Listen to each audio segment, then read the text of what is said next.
ثم إنكم أيها الضالون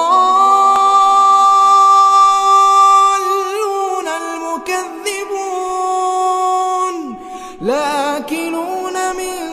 شجر من زقوم فمالئون منها البطون فشاربون عليه من الحميم فشاربون شرب الهيم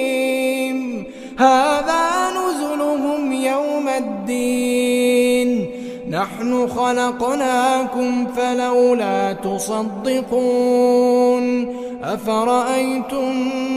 ما تمنون أأنتم تخلقونه أم نحن الخالقون نحن قدرنا بينكم الموت وما نحن بمسبوقين على أن نبدل أمثالكم وننشئكم فيما لا تعلمون ولقد علمتم النشأة الأولى فلولا تذكرون أفرأيتم ما تحرثون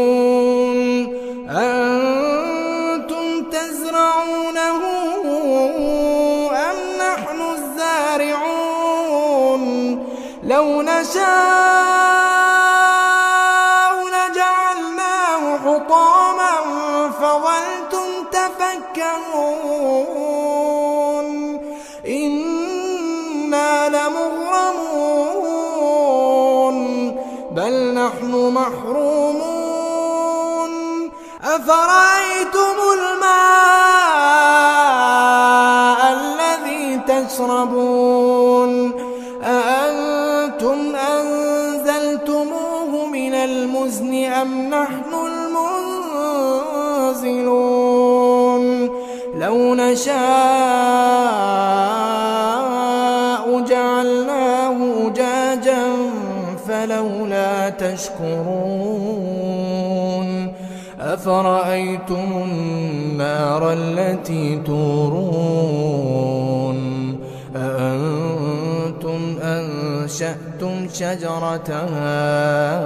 أم نحن المنشئون نحن جعلناها تذكرة ومتاعا للمقوين فسبح باسم ربك العظيم فلا أقسم بمواقع النجوم وإنه لقسم لو تعلمون عظيم